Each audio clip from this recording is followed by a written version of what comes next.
नमस्कार विद्यार्थी मित्रांनो, मी निलेश वानखेडे तुम्हा सर्वांचं स्वागत करतोय आणि आज स्टार्ट करतोय आपण द इंचकेप रॉक या पोएमचा पार्ट 2, ज्यामध्ये आपण पोएम आणि त्या पोएमच्या ब्रेनस्टॉर्मिंग ॲक्टिव्हिटी सुद्धा पाहणार आहोत आणि सोबतच या पोएममध्ये आलेल्या फिगर्स ऑफ स्पीच सुद्धा अभ्यासणार आहोत। त्यामुळे व्हिडिओला कुठं स्किप करू नका, संपूर्ण व्हिडिओ शेवटच्या मिनिटापर्यंत पहा। Sir Ralph the rover sailed away, he scoured the seas for many a day. Sir Ralph the rover pirate आहेत, लुटारू आहेत, त्यामुळं लुटीच्या उद्देशानं अत्यंत एनर्जेटिकली आता ते समुद्राच्या प्रवासाला निघालेले आहेत। And now grown rich with plundered store, आणि आता ती लुटीची संपूर्ण मालमत्ता, लुटीची संपत्ती जमा करून प्लंडर्ड स्टोअर म्हटलेलं आहे। प्लंडर्ड स्टोअर म्हणजे काय, तर लुटीची संपत्ती, लोकांची लूट करून जमा केलेली संपत्ती। अँड नाऊ ग्रोन रिच, आता ते या संपत्तीच्या भरोशावर श्रीमंत झालेले आहेत। आणि आता हा श्रीमंत झालेला राल्फ द रोवर, हा पायरेट, हा लुटारू आता परतत आहे। ही स्टीयर्स म्हणजे परतणे किंवा वळणे किंवा परत फिरणे। ही steers his course for Scotland shore, आणि आता तो स्कॉटलँडच्या दिशेनं पुन्हा परतत आहे। आणि कुठल्या मार्गानं, अगदी त्याच मार्गानं, त्याच इंचकेप रॉकच्या मार्गानं तो पुन्हा परतत आहे। So thick a haze over spreads the sky, आणि आकाशामध्ये, संपूर्ण आकाशामध्ये अत्यंत दाट धुकं पसरलेलं आहे। They can not see the sun on high, आणि इतकं दाट धुकं आहे की वर आकाशामधला सूर्य देखील स्पष्ट दिसत नाही। द विंड हॅज ब्लोन अ गेल ऑल डे, आणि संपूर्ण दिवसभर वादळी वारा किंवा संपूर्ण दिवसभर आकाशामध्ये वादळ आहे, परंतु संध्याकाळपर्यंत at evening it has died away, संध्याकाळपर्यंत हा वारा, हे वादळ शमतं, कमी होतं आणि वातावरण शांत होतं। On the deck the rover takes his stand, आणि अशा गंभीर परिस्थितीमध्ये जो कॅप्टन आहे, जो प्रमुख आहे, सर राल्फ द रोवर, हा त्या जहाजाच्या, त्या शिपच्या डेकवर आपलं ठांड मांडून उभा आहे, स्टँड घेऊन उभा आहे। So dark it is they see no land, आणि एवढं डार्क आहे की त्यांना समोर लँड किंवा ज्यांना जिथं थांबायचं आहे, उतरायचं आहे, जे त्यांचं डेस्टिनेशन आहे, समोरचं त्यांना काहीही दिसत नाही आहे। They were unable to see anything quoth sir Ralph, quoth means म्हणाले, सर राल्फ म्हणाला, it will be lighter soon. Captain सर्वांना हिम्मत देत असतो, तो सर्वांना हिम्मत देत आहे की काळजी करू नका, लवकरच प्रकाशणार होईल, लवकरच उजाडेल। It will be lighter soon, लवकरच उजेड पडेल। फॉर, बिकॉज, फॉर म्हणजे इथं because, there is the dawn of the rising moon, कारण की थोड्याच वेळात या रायझिंग मूनची पहाट होणार आहे, थोड्याच वेळात तुम्हाला या चंद्राचा प्रकाश येणार आहे, त्यामुळं काळजी करू नका, थोड्या वेळातच उजाडेल। कान्स्ट हिअर, कान्स्टचा अर्थ कॅन नॉट घ्यायचा नाही, कान्स्ट म्हणजे ओल्ड इंग्लिशमध्ये तुम्हाला कॅन याचा अर्थ घ्यायचा आहे। कॅन हिअर, त्यांना आता आवाज ऐकू येत आहे। कशाचा आवाज आहे? Canst hear said one the breakers roar, त्यापैकी एक म्हणतो की ब्रेकर्स रोअर म्हणजे मोठ्या लाटीचा आवाज येत आहे, म्हणजे समुद्रामध्ये ज्या लाटी आहेत त्या लाटी अत्यंत आवाज करत तो प्रवाह सुरू आहे, म्हणजेच खूप मोठ्या प्रमाणात समुद्रामध्ये लाटी उफाळत आहेत आणि तो आवाज त्यांना येत आहे, म्हणून म्हटलेलं आहे the breakers roar. For me think म्हणजे I think we should be near the shore, आणि मला असं वाटतं, त्यापैकी एक जण म्हणतो की मला असं वाटतं, सेड वन म्हटलेलं आहे, म्हणजे वन ऑफ दॅट क्रीव, त्यांच्यापैकी कोणीतरी एक म्हणतं की मला मोठमोठ्या लाटांचा आवाज ऐकू येत आहे, म्हणजे निश्चित लाटांचा आवाज कुठे येत असतो? लाटांचा आवाज, लाटा आदळण्याचा आवाज हा कधीही किनाऱ्यावर येत असतो जास्त, त्यामुळे याला वाटतं की यस, आपण किनाऱ्याच्या जवळपास आहो। मी थिंक म्हणजे I think, we should be near the shore, आपण किनाऱ्याच्या जवळपास आहो, कारण की लाटांचा आवाज येत आहे। Now where we are I can not tell, but now where we are I can not tell, आपण नेमके कुठं आहोत मी सांगू शकत नाही, बट परंतु मला असं वाटतं, I wish I could hear the Inchcape bell. परंतु मला मनापासून असं वाटतं की I could hear the Inchcape bell, की मी इंचकेप बेल ऐकू शकलो असतो जर मी ती बेल कापली नसती तर. I wish I could hear the Inchcape bell. म्हणजे बघा, तुम्हाला तुमचं दैव, तुमचं नशीब, तुमचं कर्म, इथे तुम्हाला कर्म सिद्धांत दिसतो. अगदी त्या काळापासून तर या काळापर्यंत आजही जो कर्म सिद्धांत तुम्हाला सर्वीकडे पाहायला मिळतो, तर इथे तुम्हाला कर्म सिद्धांत पाहायला मिळतो की तुम्हाला नशिबानं, दैवानं, निसर्गानं तिथं आणून ठेवलेलं आहे जिथे त्याने ती इंचकेप बेल कापली होती. तिथे आल्यावर त्याला पुन्हा आठवण येते आणि म्हणतो की स्वतः संकटामध्ये फसल्यावर म्हणतो, but I wish I could hear the Inchcape bell, की मला वाटतं की मला इंचकेप बेलचा आवाज ऐकायला यायला हवा होता. दे हिअर नो साऊंड, परंतु त्यांना कुठलाच आवाज ऐकू येत नव्हता. द स्वेल इज स्ट्रॉंग, परंतु पाण्याची पातळी वाढत चालली होती. त्या समुद्राच्या लाटांची इंटेन्सिटी वाढत चालली होती. दो द विंड हॅज फॉलन, जरी वादळ शमलं होतं, शांत झालं होतं, तरीसुद्धा इथं सुपर नॅचरल एलिमेंट तुम्हाला पाहायला मिळतात. ओल्ड इंग्लिशमध्ये तुम्हाला अनेक ठिकाणी चमत्कार किंवा सुपर नॅचरल पॉवर पाहायला मिळते. तर दे ड्रिफ्ट अलॉंग, ड्रिफ्टचा अर्थ होतो मूव्ह स्लोली, पाण्यावर तरंगणे. जरी वारा शांत होता तरी कोण जाणे का कुठली अदृश्य शक्ती होती जी त्यांना पुढे पुढे पुढे ढकलत जात होती. टिल द वेसल, आणि जोपर्यंत त्यांचं वेसलचा अर्थ होतो शिप, इथं जहाज. Till the vessel strikes with shivering shock, अत्यंत जबरदस्त धक्का बसतो आणि मागे मागे मागे सरकत कोण जाणे कुठली ताकद, अदृश्य शक्ती आहे जी या जहाजाला मागे मागे मागे घेऊन जात आहे. आणि जाऊन ते जहाज जेव्हा त्या कुठल्या तरी रॉकला जाऊन आदळतं आणि त्यांना एक जबरदस्त शिवरिंग शॉक, एक धक्का बसतो आणि ते जहाज कुठं जाऊन आदळतं? ते जहाज त्याच इंचकेप रॉकला जाऊन आदळतं. ओ क्रिस्ट, लगेच राल्फच्या तोंडून आवाज निघतो, oh Christ, it is the Inchcape rock. हा इंचकेप रॉक आहे. बघा नशिबानं कुठं आणलंय की ज्या इंचकेप बेलला कापून टाकलं होतं, कशामुळं की लोकांचं जहाज या इंचकेप रॉकला आदळू नये, आज त्यानेच ती इंचकेप बेल कापली आणि आज त्याचंच जहाज त्याच कारणामुळं इंचकेप रॉकला येऊन आदळलं. Sir Ralph the rover tore his hair, he cursed himself in his despair. म्हणजेच सर राल्फ द रोवर हा स्वतःचेच केस उपटत आहे, म्हणजेच तो अत्यंत दुःखी आहे, अत्यंत भीतीग्रस्त आहे, त्याला मृत्यूची भीती वाटत आहे. त्यामुळं तो स्वतःलाच कर्स करत आहे, स्वतःला शिव्याशाप देत आहे आणि या दुःखासाठी मी स्वतः जबाबदार आहे हे स्वतःला सांगत आहे. The waves rush in every side, आणि सहो बाजूंनी आता त्या शिपमध्ये पाणी शिरत आहे. The ship is sinking beneath the tide, आणि या टाईडमध्ये, या भरतीमध्ये, या वाढलेल्या पाण्याच्या प्रवाहानं, वाढलेल्या लाटीमुळे पाणी शिपमध्ये शिरून आता ही शिप हळूहळू त्या समुद्राच्या आतमध्ये बुडत आहे. But even in his dying fear, परंतु मरत असताना सुद्धा one dreadful sound could the rover hear, त्याला मरत असताना सुद्धा कुठला तरी साऊंड ऐकू येत आहे. तो साऊंड कुठला आहे तर अ साऊंड ॲज इफ म्हणजे जणू काही त्याला आवाज येत आहे. विथ द इंचकेप बेल, त्याला इंचकेप बेलचा आवाज येत आहे. आणि ही इंचकेप बेल कुठली?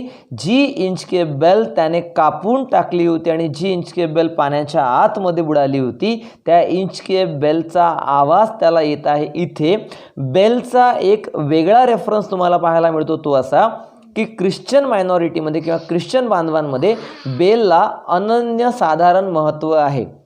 चर्चमध्ये कुणाचा मृत्यू झाल्याच्या नंतर त्यांच्या फ्युनरल सेरेमनीच्या वेळेस किंवा अंतिम संस्काराच्या वेळी जी बेल वाजवली जाते त्याला नेल म्हटलं जातं. त्यामुळं ही जी बेल आहे ती इंचकेप बेल आणि ती बेल या दोघांचा संबंध सांगण्याचा प्रयत्न केलेला आहे. तेव्हा पहा, अ साऊंड ॲज इफ म्हणजे जणू काही, विथ द इंचकेप बेल, त्याला इंचकेप बेल सारखा आवाज ऐकू येत आहे आणि ही इंचकेप बेल कोण वाजवत आहे? द डेव्हिल बिलो, त्या पाण्याच्या आतमध्ये असणारा कुणीतरी devil below was ringing his knell, त्याच्या मरणासमयी वाजवली जाणारी नेल कुणीतरी वाजवत आहे आणि आतमध्ये वाजवत आहे.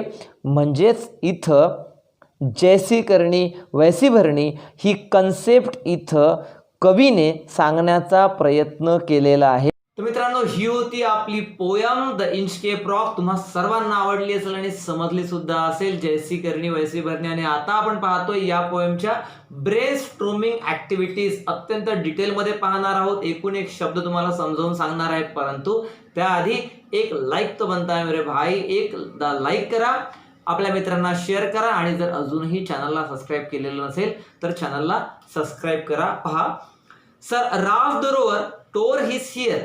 तुम्हाला पहिलं सेंटेन्स दिलेलं आहे, sir Ralph the rover tore his hair. या सेंटेन्स मध्ये अलिटरेशन नावाची फिगर ऑफ स्पीच आहे असं तुम्हाला ऑलरेडी तिथं दिलेलं आहे. परंतु हे अलिटरेशन का बरं आहे? तर अलिटरेशन म्हणजे काय होतं, तर इथं आर चा र हा आर चा उच्चार प्रोनाउन्सिएशन रिपीट होत आहे. जर कुठल्याही एखाद्या पोयमच्या लाईन मध्ये एखादा प्रोनाउन्सिंग लेटर, जर एखाद्या लेटरचा साऊंड त्याचं प्रोनाउन्सिएशन जर रिपीट होत असेल, तर कन्सोनंट साऊंडचं प्रोनाउन्सिएशन जर रिपीट होत असेल तर आपण त्याला अलिटरेशन म्हणत असतो. Then second, no stir in the air, no stir in the C. इथे स्टर नावाचा वर्ड रिपीट होत आहे. जर फक्त एक प्रोनाउन्सिंग लेटर, पहिलं लेटर जर रिपीट होत असेल कन्सोनंट लेटर, तर आपण त्याला अलिटरेशन म्हणतो. परंतु जर पूर्ण एक वर्ड रिपीट होत आहे, स्टर इथं रिपीट होत आहे, जर पूर्ण एक वर्ड रिपीट होत असेल तर आपण त्याला रिपीटेशन म्हणत असतो. दोघांमधला फरक समजून घ्या बेटा. जेव्हा फक्त एखादा कन्सोनंट लेटरचा कन्सोनंट साऊंड जर रिपीट होत असेल तर आपण त्याला अलिटरेशन म्हणतो, आणि जेव्हा पूर्ण एक वर्ड रिपीट होतो आपण त्याला रिपीटेशन म्हणतो. आणि एक गोष्ट आणखी लक्षात ठेवा की एकाच पोयमच्या लाईन मध्ये 2, 3, 4 अनेक फिगर ऑफ स्पीच असू शकतात. या सेकंड लाईन मध्ये आपण रिपीटेशन म्हणता येईल आणि अलिटरेशन सुद्धा म्हणता येईल, त्यामुळे कन्फ्यूज होण्याची काहीही गरज नाही. पुढं, on a boy in the स्ट्रोम it floated and swung. इथे इनवर्जन किंवा इन्वर्शन प्रोनाउन्सिएशन काही करता येईल, इट मे डिफर. तर इनवर्जन नावाची फिगर ऑफ स्पीच आहे. तर ही इनवर्जन फिगर ऑफ स्पीच काय असते? जेव्हा एखाद्या कुठल्याही पोयमच्या लाईनचा जो सिक्वेन्स आहे, जी ग्रामॅटिकल ऑर्डर आहे, ती जर डिस्टर्ब केल्या गेलेली असेल तर आपण त्याला इनवर्जन म्हणत असतो. म्हणजे काय? तर इथं on a boy in the स्ट्रोम it floated and swung हे सेंटेन्स असं न असता जर असं असतं it floated and swung on a boy in the स्ट्रोम, तर ते जास्त ग्रामॅटिकली योग्य झालं असतं. म्हणजे इथं ग्रामॅटिकल ऑर्डर चेंज केलेली आहे, डिस्टर्ब केलेली आहे, तर आपण याला इनवर्जन म्हणत असतो. पुढे, down sank the bell with a gurgling sound. खूप सिंपल आहे, तुम्हाला सर्वांना कळलंही असेल. गगलिंग साऊंड, कुठल्याही एखाद्या पोयमच्या लाईन मध्ये जर एखादा साऊंड रिफ्लेक्ट होत असेल, जसं हिंदीमध्ये म्हणतो ना आपण टिप टिप बरसा पाणी, आपण म्हणतो रुंझुन रुंझुन हवा का झोका, टिपिर टिपिर टप टप टप. तर हे जे साऊंड रिफ्लेक्ट करणारे, साऊंड एक्सप्रेस करणारे वर्ड्स असतात त्यांना आपण ओनोमोटोपिया म्हणत असतो. तर जेव्हा जेव्हा कुठल्या एखाद्या पोएमच्या लाईन मध्ये कुठलाही साऊंड एक्सप्रेस करणारा वर्ड, इथं गगलिंग आलेला आहे, एखादा साऊंड एक्सप्रेस करणारा वर्ड जर आला तर आपण त्याला ओनोमोटोपिया म्हणत असतो. That's it. The devil below was ringing his knell. इथं तुम्हाला मेटाफर पाहायला मिळतो. आता इथं मेटाफर काय आहे, तर मेटाफरचा अर्थ असतो की दोन डिफरंट कुठल्या तरी ऑब्जेक्ट्स मध्ये जेव्हा कंपॅरिझन केली जाते आणि ती कंपॅरिझन करताना जर लाईक ऑर ॲज हे वर्ड्स वापरले जात नसतील तर आपण त्याला मेटाफर म्हणतो, आणि वापरले जात असतील त्याला आपण सिमिली म्हणतो. जेव्हा आपण डिटेलमध्ये पाहू तेव्हा आपण याला डिटेलमध्ये पाहणारच आहोत. याच्यानंतरचा जो व्हिडिओ असेल तो फिगर्स ऑफ स्पीच वरच असणार आहे. सो इथं मेटाफर का बरं आहे, इथं कशाची तुलना केलेली आहे, तर इथं नेलची तुलना इंचकेप बेलच्या साऊंडशी किंवा इंचकेप बेलशी केलेली आहे.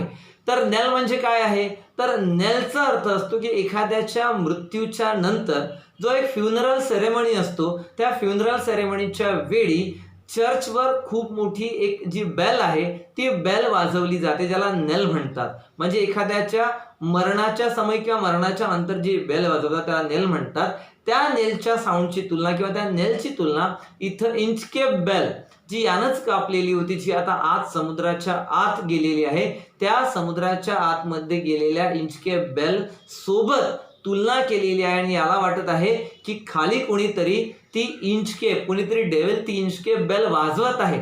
म्हणजे या इंचकेप बेलच्या आवाजाची किंवा इंचकेप बेलची तुलना त्या नेलच्या आवाजाशी किंवा त्या नेलशी केलेली आहे. The ship was as still as she could be. तर इथे या लाईन मध्ये तुम्हाला पर्सॉनिफिकेशन पाहायला मिळतं. आणि पर्सॉनिफिकेशन का पाहायला मिळतं? इथे पर्सॉनिफिकेशनचा अर्थ काय होतो की जेव्हा कुठल्याही एखाद्या इनएनिमेट ऑब्जेक्टला किंवा ॲब्स्ट्रॅक्ट नोशनला, एखाद्या नॉन लिव्हिंग बिंगला किंवा एखाद्या इनएनिमेट ऑब्जेक्टला जो जिवंत नाही आहे, जो निर्जीव आहे, त्याला जर सजीवाची उपमा दिली असेल किंवा सजीवाप्रमाणे जर ट्रीट केलं असेल तर आपण त्याला पर्सॉनिफिकेशन म्हणतो. इथं बघा, इथं शिपला एखाद्या व्यक्तीप्रमाणे म्हटलेलं आहे की the ship was as still as she could be. ती इतकी शांत आहे, जितकी शांत शक्य असेल तितकी शांत आहे. म्हणजे इथं तुम्हाला तुलना दिसते ह्युमन बिंग सोबत, म्हणून आपण पर्सॉनिफिकेशन म्हणू. आणि पुढं on the deck the rover takes his stand. On the deck the rover takes his stand. तुम्हाला पुन्हा इथं इन्व्हर्शन पाहायला मिळतं, कारण तुम्हाला इथं पुन्हा याचा क्रम चेंज झालेला दिसतो.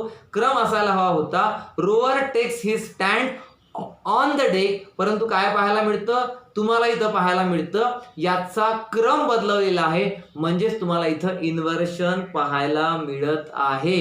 त्यानंतर पुन्हा ओ क्रिस्ट, ओ क्रिस्ट.